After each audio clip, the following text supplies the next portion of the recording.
What's up, y'all? So today I want to talk about reincarnation and the hardships that we live in this realm because of indoctrination. So we've been really told that there is an afterlife. And although there is an afterlife, it's not in the aspect of what we've been led to believe. And so a lot of that comes down to our reincarnated lives. When he was about 3, he started to draw a lot. He started to sign some of those drawings James 3. He would just be crying. He'd say, "Airplane crash on fire." So one day I asked him, I said, "Why are you signing your name James 3?" His response was, "Well, I'm the third James."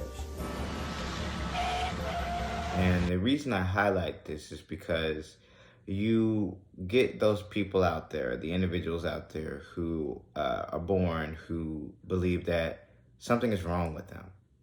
I'm in the wrong body. Something is not right. And a lot of that comes down to the fact that they were once another person. And those past lives bleed over into this new life, depending on what happened in the last. Say, for instance, you died in a traumatic manner in the last life. So traumatic that it will cross over into this life, and you'll pick up on subtle cues from your last life. I feel more like a woman, and you were. And that's just the real sad fact about this realm. There is a natural order to this world, and those who try to upend it do not fare well. At best, you'll exist as pariah, to be spat on and beaten. At worst, lynched or crucified.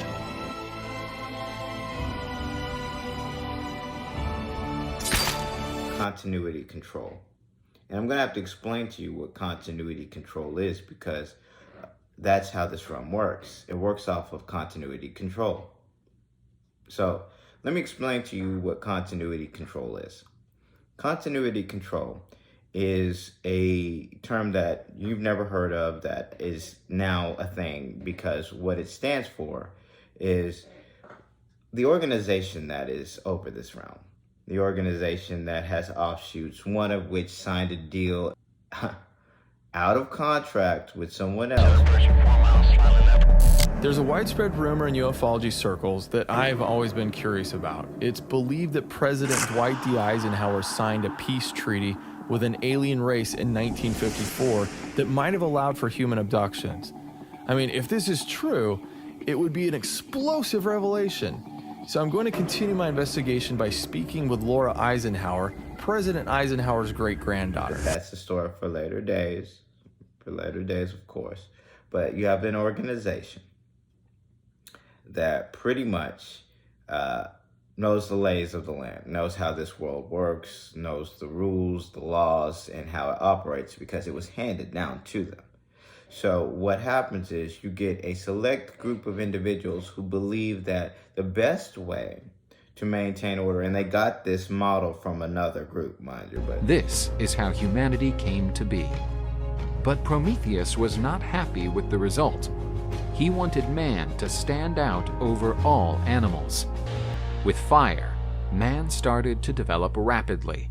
Weapons and tools were created, and man began to dominate nature. That's also a story for later days, so let's continue. So they got this mindset where we know all of the information. The people don't. We can control these people by the amount of information we give to them. We limit information so that we can not only maintain our authority, but also control the thought form of the people. So you get this trend that continues to go on for quite some time. Continuity control. We know information that you don't. So we'll trickle it down. We'll make a hierarchical system in which we have a pyramid.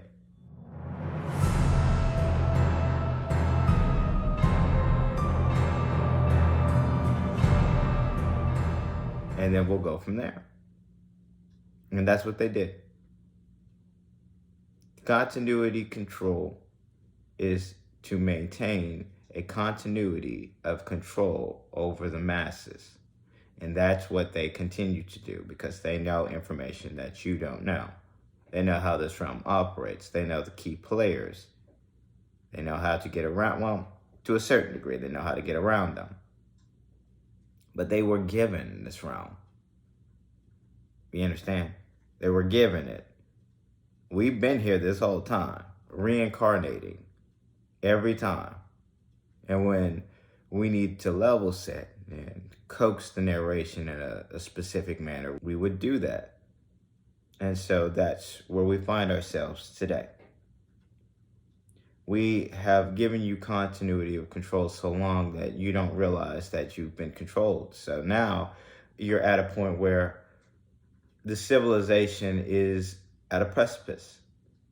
There are individuals who are arriving at the point of ascension, realizing that they can be more a part of Source, actually our Source themselves. But Source and all of its infinity picks and chooses the players it wants to most operate. Why? Well, isn't that the eternal question? Know thyself. Is something going to happen for which I will be required? Must it always have galactic import? Universal stakes, celestial upheaval? Isn't one life enough? You ask me why it matters. It matters to me. You matter to me. Even gods have favorites, Jean-Luc. And you've always been one of mine. By sending them certain frequencies that sets them apart. Setting the board, so to speak. Now, I stated once in one of my older videos about my primordial form, about how I came to be and how I was taken in by Mother.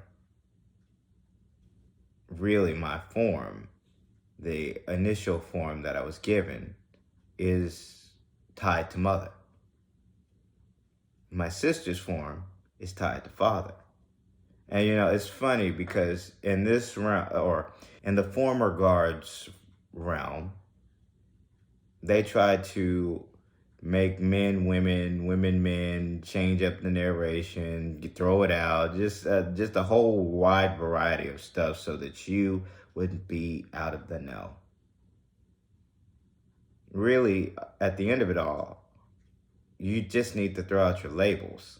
Once you throw out your labels, you'll be okay. You have too many labels. It separates you. People may answer with their name or their occupation. Other people may choose to answer, I'm a boy, or I'm a white person, or I'm a Muslim. How does your answer to these questions affect the way that you see yourself and the way you believe the world sees you? In this video, we're going to be talking a little bit about how labels affect your life and how changing your beliefs can open new doors and transcend your limiting beliefs. Continuity control. Continue to separate, right? But now we're here. So what did this video really accomplish? What was this about? It was about really just saying, when you reincarnate, you're not going to remember for the most part. If you ever felt like you were out of sorts, out of place, something's wrong, or a deja vu moment, you've been in a certain place where you've never been in this life, but it seems familiar to you, you were born again. Come on now. Reincarnation is real. They are lying about a lot of stuff. I need to make sure you are caught up to the way of things, because you are moving into the finality of this narration. The former guard's realm is ending. Dispensation is taking effect, and you have to really be clear with yourself. What side am I on? What side am I on? So, once you realize that, then you'll either achieve or you'll fail. But no matter what happens, no matter what you choose, realize and understand that this is a journey and that you are here to experience all that that journey has to offer. So, with that being said, a smile on and positive vibes your way. For the light workers, keep doing your thing. For the chosen, stay on mission. And for those who know, let's get it.